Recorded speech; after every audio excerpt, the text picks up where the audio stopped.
Hello, everybody. We're with Derek Lee, who's on the other side of the world in Singapore. I'm in New Hampshire, USA, near Boston. And so we're going to talk today about the Nike Air Zoom Tempo Next Percent, a new trainer which is out in Asia, not quite yet out in the US. Derek and I have both run in the shoe.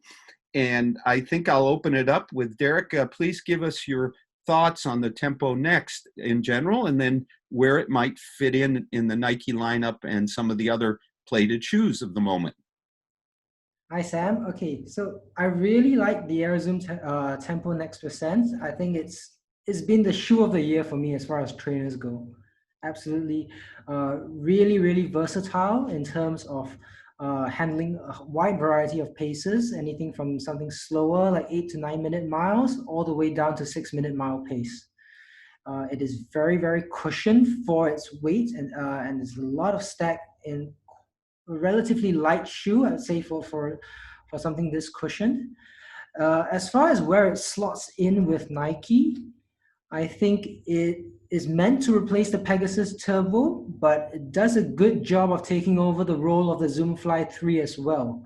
So moving forward, I know the price is a bit prohibitive. We're not very sure of the retail price yet, but I can definitely see this shoe replacing the Zoom Fly 3 and the Pegasus Turbo at the same time. How is it different from the Pegasus Turbo, Derek? Okay, let me just get the Turbo over. So this is the one I still mainly use, Turbo 1. The Turbo 1 uses a Zoom X, mainly an all Zoom X platform with a bit of React on the bottom. It is a much thinner shoe and reminds me a lot more of the Zoom Elite, Zoom Elite 9, Zoom Elite 10. More of a lightweight trainer, works very well for up-tempo paces, but you might start to get a bit sore if you start to taking it over 15, 20 mile longer runs. So I think the Turbo is more of a speed shoe for me, not so much a cushion shoe as a daily trainer. Thank you. Yeah. So it's a few stats about our Tempo Next. So in a size 9 US, it should come in about 266 grams or 9.4 ounces.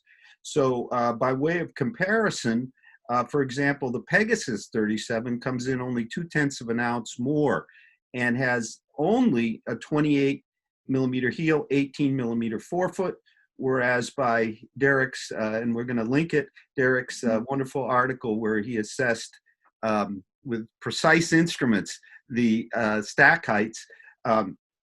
By the IAAF standard, our Tempo Next is 42.38. So we've got considerably more stack height with very little extra weight.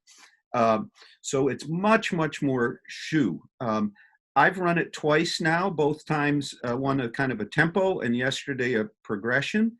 And I find the ride very stable, in part, I think, due to the upper, this Flyknit upper. And if you are familiar with Flyknit, this is not the same kind of Flyknit as we have in, for example, the Zoomfly Flyknit, which was kind of a stretchy Flyknit, which I really didn't like much. This is more mesh-like and open. And all of the detailing you see here are different variations on the knit, and it holds the foot very well at midfoot. This is a very stable shoe for me.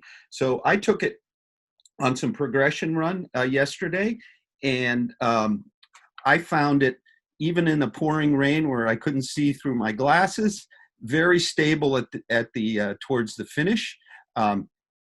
Certainly, it was a touch more stable than the Alphafly, which is of course much lighter, almost 2 ounces lighter. But this is also a very stable shoe. They share a lot of similarities, and Derek and I are going to try to get in, and differences are going to try to get into that here in the video. So Derek hasn't run much or at all in his Alphafly yet. Is that correct, Derek? He's saying. Yeah, saving mine for a special occasion. So I have run in my Alphafly, and in comparison, and I'm going to show you some. We're going to show you here some pictures and some video of my landing, such as it is, old guy that I am. What I find is our Tempo Next is really the training version of the Alphafly, in the sense you still have your AirPods. You have a mix of React foam at the heel, running through up to the pods in sort of a layer there. Then you have above that the Zoom X running all the way through to the toe. The differences are, and I'm going to show you a picture now what that looks like. The Zoom AirPod in the Tempo Next is longer, and there's a more abrupt, if you will, end to the Zoom X rear portion of the midsole. So if one looked at our Alphafly, we can see how that's more angled through here. And of course, it's all Zoom X throughout. So comparatively speaking, for me, the Alphafly is softer. The transition is somewhat easier. There's more of a drop-in feel, similar to what we had in the original Vaporfly, but not as much, not quite as much as that original, but certainly more than the Next percent, which I found kind of flat in our Alphafly, whereas our Tempo Next has a feeling of a little less of that drop-in, but I think quite a bit more forefoot stability. If you look at these comparative pictures of the Outsole, you'll see that the Alphafly has a hole cut through, which I think also softens things. Clearly, at almost, well, 2 ounces, close to 2 ounces less weight, the Alphafly is your racer. However, I also found at slower paces, it's a little more pleasant even than the Tempo Next, which is kind of interesting. Derek, how would you, a little more please on the ride of the Tempo Next for you, and how it might compare to some of our other Nikes and other shoes? I think the really special thing about the Tempo is actually in the forefoot, where you get a very nice, solid, stiff rocker at the front. It doesn't feel harsh, but the transition from the AirPods to the very soft Zoom X in front actually makes this part, the forward tipping of the AirPods, really, really nice. And I experienced this firsthand yesterday. I started a long run, not in a Nike, but in the Max Road 4 Plus, which we recently reviewed. And it was just a bad day. The weather was really warm. My quads were starting to tighten up even by midway. And I just switched shoes just for fun. And immediately my pace was a little bit faster. It felt easier to turn over the shoes, just because this shoe has a better rocker than many, many other shoes on the market. I think that's the biggest selling point for this shoe, actually. Can you compare the rocker feel, please, to, let's take the Zoom Fly 3, maybe the Endorphin Speed, and the Fuel Cell TC from New Balance? Okay, we'll start with the Zoom Fly 3. I think, and a lot of people I've spoken to agree with me, the Zoom Fly 3 rides a lot like the Next percent. So in a sense, it doesn't collapse forward as much. It does run kind of flat, and it does encourage, or at least benefit, forefoot strikers more, I feel, because you have to kind of lean into it to get the bounce and rebound and snap from the plate. This is different from the Endorphin Speed, which has a very nice speed roll, and in a sense, the Endorphin Speed rides quite similar to the OG Vaporfly, but in a slightly firmer formulation. So it still collapses forward and rolls through, but it's slightly firmer. Not necessarily a bad thing because the bounce is a bit more robust as well. Um, as for the fuel cell TC, it sits somewhere in between the Zoomfly 3 and the Endorphin Speed for me. Um, it it has some roll to it, but it's not very aggressive. And yet, you don't really need to load that forefoot as much to kind of get the nice roll through. What I think is the difference is that the TC has a slightly softer carbon plate, and so the rocker isn't as aggressive. We'll see how it is in the RC, but the rocker isn't very aggressive in the TC. And so it sits somewhere in between the Zoomfly 3 and the Endorphin Speed in terms of how quick you get the roll through and transition. And how is the heel feel comparing our Tempo Next to the fuel cell TC? I find the fuel cell TC's heel softer and bouncier personally.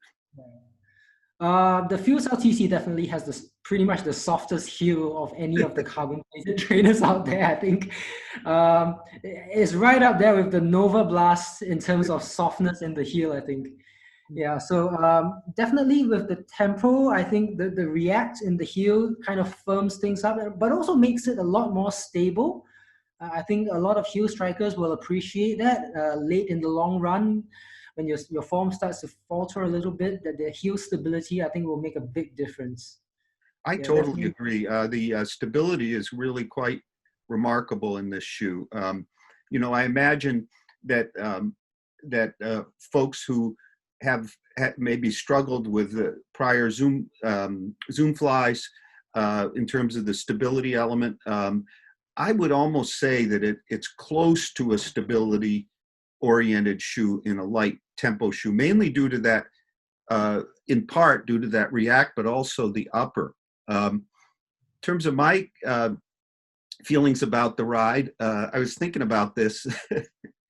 I call it a bionic ride in the sense that there's so much cushioning, if on the firmer side, very protective. My legs after my hard progression yesterday are like fresh, but it's not the sort of very forgiving feel on the ride, but it's bionic in the sense that I have no sense of the road, and I feel the shoe is providing the mechanics, not my legs and feet.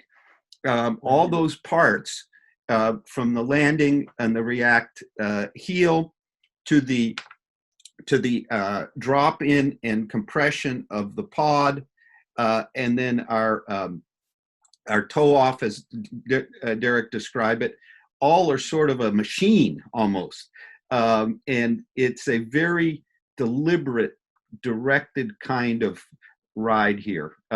Very stable, fast, forgiving, only forgiving in the sense that once you're done, you don't feel tired. It's not the softest, bounciest thing you've ever seen. It's more almost like machine-like. How do you feel about that, Derek?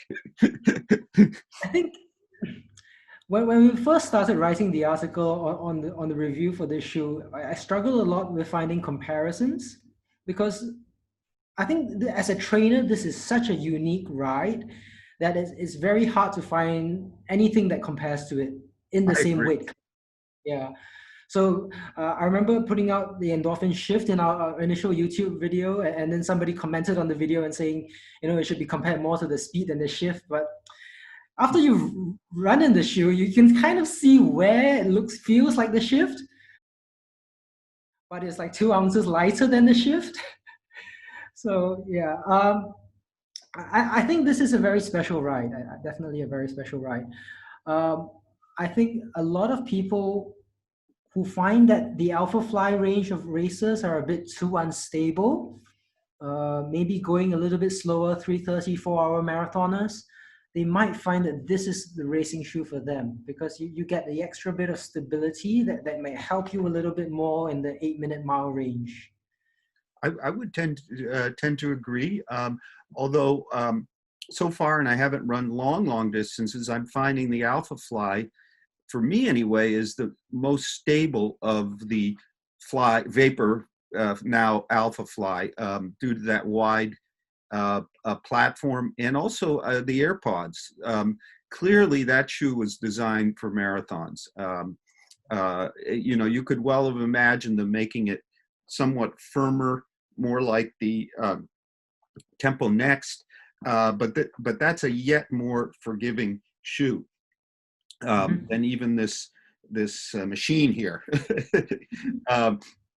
So I agree, it's a very unique ride. There's really nothing that I've experienced like it in all the different shoes I've run in over the years.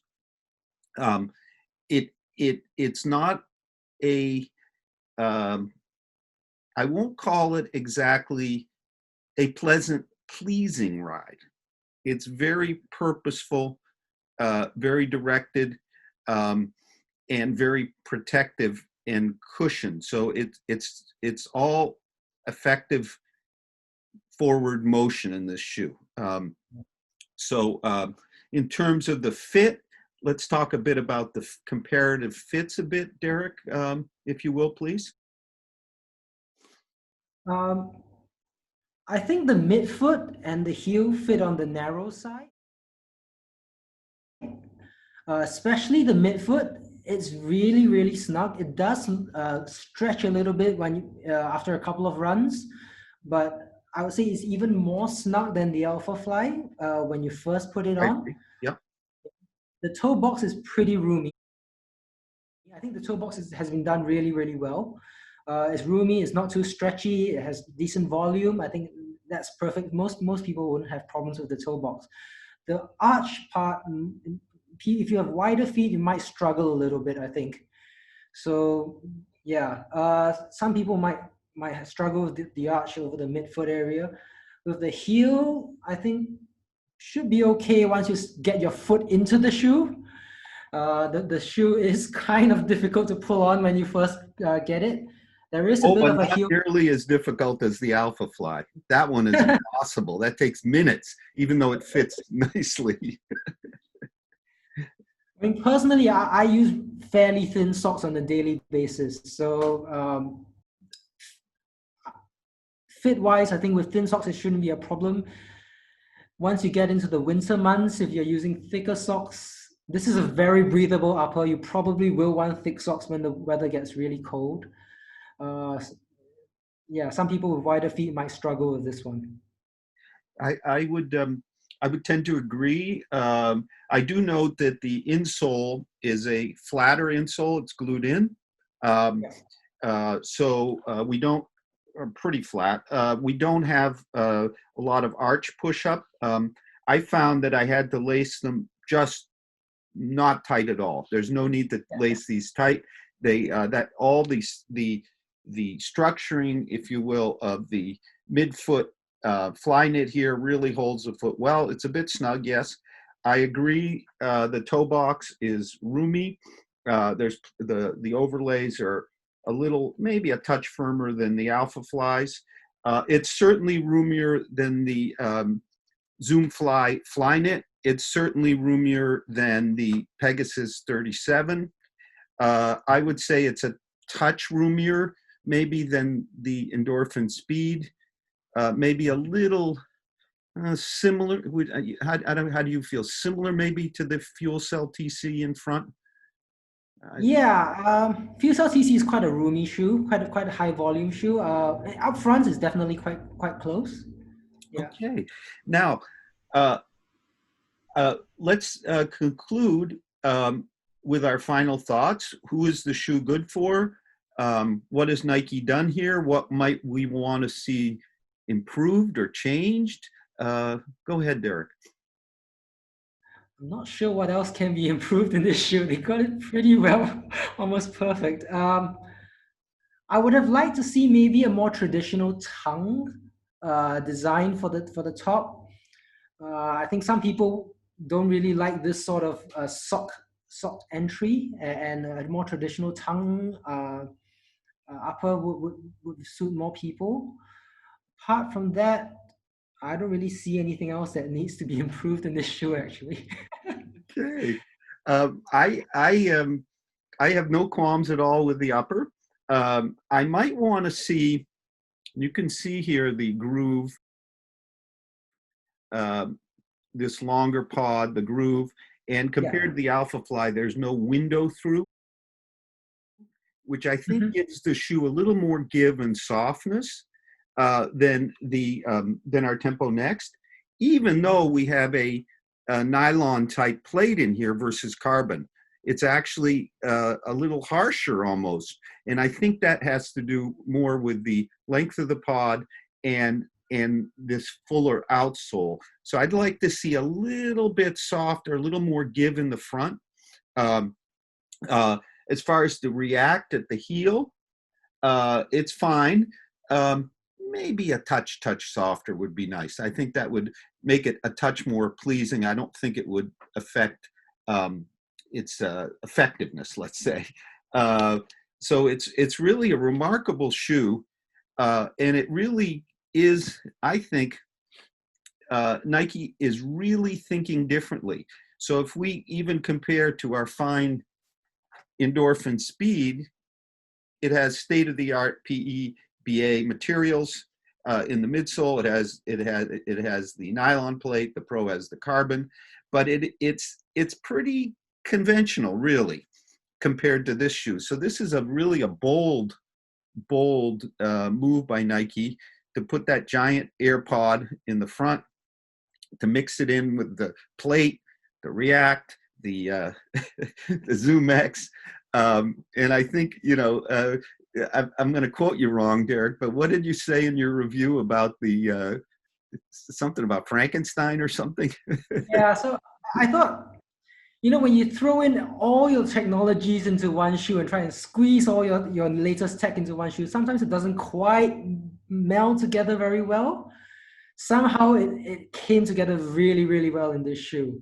When you add in the AirPods, the Zoom X, the React, the Flyknit, all of it coming together and hoping it to kind of making the sum as good as the parts, at least. it, it, it, Sometimes it doesn't work. I It would works agree very with well. that. So yeah, it's a remarkable shoe. We expect it to emerge in the U.S. soon. We both got our pairs from Hong Kong quickly. At least I did, very quickly, reasonably priced. But it'll emerge soon. I think Nike in building this shoe must have some serious challenges. This is not an easy shoe to put together, and they always try to focus on quality. Often works quality. So I think we need, in the U.S., we need to be patient. I hope it isn't a kind of a scarcity game kind of thing going on, but I suspect not. I think this is not an easy shoe to put together. So Derek, if Derek allows me, I will join his review of the Tempo Next, where we also have links to measurements of the stack heights. And while the official stack height here is 4238, 4 millimeter drop by IAAF, as close as Derek could with lasers and so on and so forth at the bike shop. Effectively measured on the outside, it's actually 4636, which is a gigantic stack, which is only 4 millimeters less, more or less, at the heel and the forefoot than the Alphafly. And if we want to compare to, for example, Endorphin Speed, that measures at 35.5, 27.5.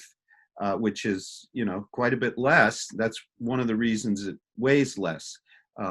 So it's a remarkable shoe. So we thank you very, very much for watching, and we'll have this YouTube, and then links to all the different reviews of all the shoes we discussed. Okay.